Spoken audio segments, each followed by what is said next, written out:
her office at the lab. No, it's fine. Everyone else was busy, so wouldn't have been doing much anyway. Mai assured her. Besides, you're sacrificing your time too. I normally never see you away from your sisters. Normally, I never am. But since things have changed, I thought I'd be okay to spend some time apart. I've been wanting to come here for a while. She explained. You must have a real interest in science then, Mai said. So, what do you really want to learn about here? Machines? Biology? Quirks, G stated. I want to learn about quirks. I've always been interested in them.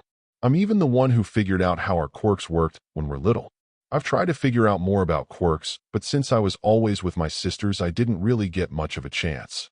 Can't say I understand that too well. I was always alone when I was a kid, so I guess that's why I was able to focus so easily, Mai admitted. Well, let's stop wasting time then. You're about to get an education from someone who understands quirks better than most. It all starts with chaos energy. XXXXXXXXXXXXXXXXXX. Hey everyone, and welcome to the Omni Podcast, Ken said into his microphone as he sat alongside Netsu and Lo. Today we'll be talking about curse words today, and why the heck can't we say them?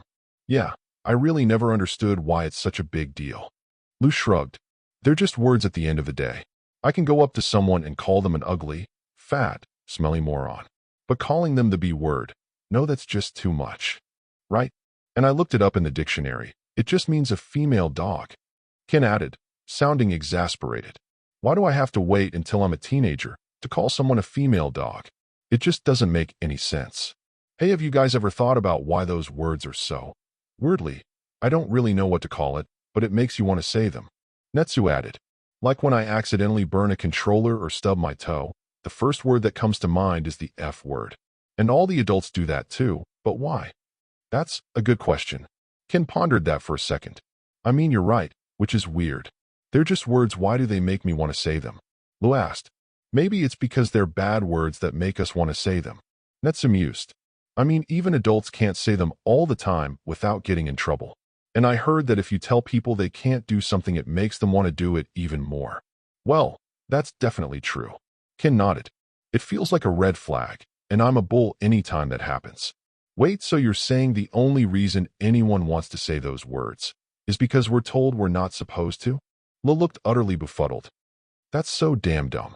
Far outside the city, a large white van drove down a dirt path deep into the woods. The driver was a large man in a red plaid shirt and jeans, with short white hair and an apish face. Next to him in the passenger seat was another extremely large man, looking like he was a half-bat, with wings under his arms, a baddish face, and bad ears. We're almost there. Do you hear anything? The driver asked his partner. 5 people up ahead. 3 cars. The man-bat said. They should be our buyers. Anyone else? The driver asked. No, we're clear. The man-bat said. The driver continued driving down the road, a bit more at ease after his partner's words. A few minutes later, they reached their destination. A large opening in the trees with a medium-sized log cabin. Already there were 3 black vans, and 5 individuals waiting for them, all sharply dressed. One was a large chicken man in a suit, with massive exposed claw feet. Another was a woman with long blue hair, in a slim whip shape that went all the down to her feet. There was a man and woman with springs for legs and arms.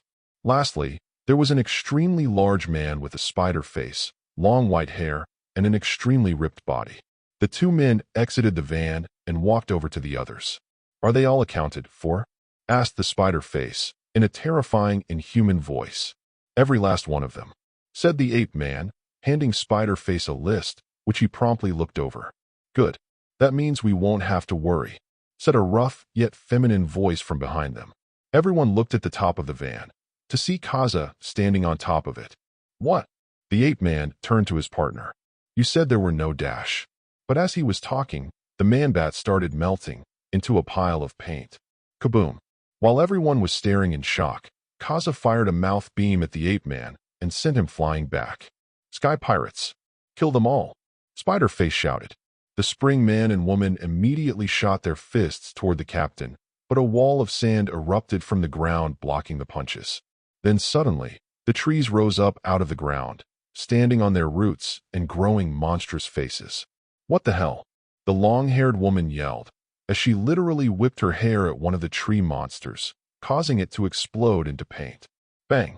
Suddenly, a bullet flew in from the back and hit the whip-haired woman in the back, causing her to fall to the ground. Fuck! Sniper! Take cover!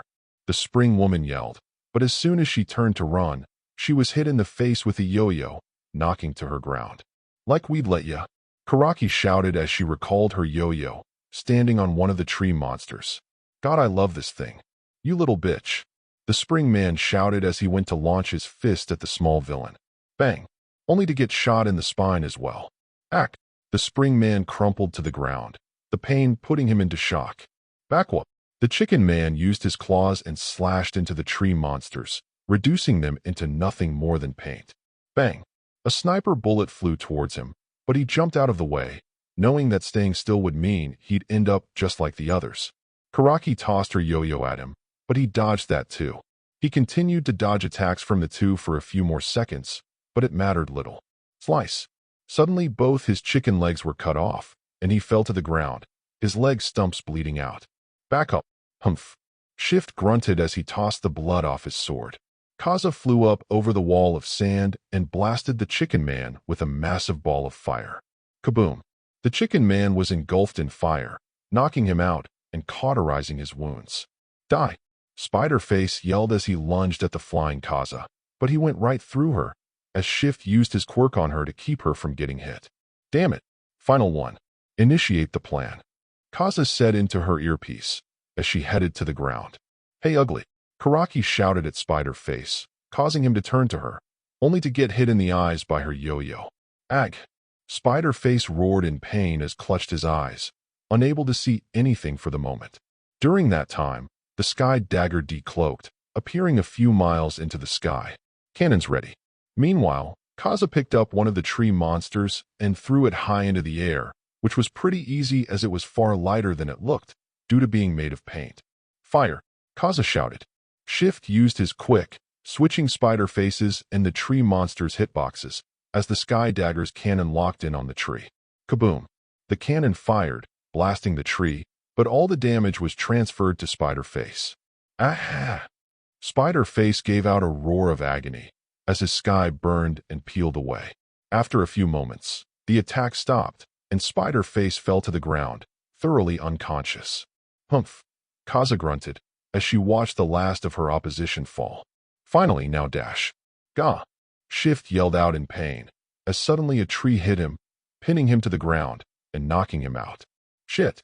Kaza shouted as everyone got into fighting stances once again. The ape-man from before jumped back into the clearing, but now he was 4 times as large and even more apish. The hell? I thought we dealt with him. Karaki shouted. Kaza looked at his fingernails as the giant ape-man bashed the tree monsters with ease. Black nails. He took trigger. Bang! Bang! 2 bullets flew in from the side, hitting the villain, but bouncing off with ease. This was enough to annoy him, though, and the villain immediately turned towards the direction where the bullets came. But just as he started charging, he was hit in the face by a fireball from Kaza, throwing him off balance for a second, but doing little harm. Karaki, take him down. Everyone else covers her. Kaza ordered. All right. Karaki gained a massive grin as she started running toward the villain. Hey, King Kong. Rah! The villain turned around. Gah! Only to be hit in the balls by Karaki's yo-yo. Heh! I love this job. Karaki smirked as she recalled her yo-yo. Rah! Enraged, the villain leapt towards her, raising his fist with the intent on crushing her into the dirt. But Karaki just ducked forward, avoiding the hit, getting under him, and landing another hit to his nether region. Rah! The villain gave out another roar of pain as Karaki rolled out from under him. Karaki then hit the villain in the side of the head, hitting him with the force of a wrecking ball and stunning it. Then she hit him in the side, breaking some ribs and causing him to fall over onto his back. Playtime's over, Karaki said confidently as she got ready for her next attack. She spun her yo-yo around, then launched it high into the sky, before making it come rocketing down, right towards the villain's chest. Slam! The yo-yo hit the villain so hard, it made a crater in the ground beneath them. The villain spat out blood as his eyes rolled back, and he fell unconscious, shrinking back to his original size. Phew! Kaza breathed a sigh of relief. She didn't like it when things didn't go as planned, but it seemed like things had gone well this time. Yo-yo, good work. We didn't even need to cover you. HM. Karaki laughed cockily. Who do you think you're talking to, boss? I could take on 5 of those apes by myself. Is that a fact? I'll take that into account when I'm making my next plan. Kaza responded. Karaki immediately froze, all the enthusiasm draining from her and replaced with nervousness. That's a joke, right? Kaza chuckled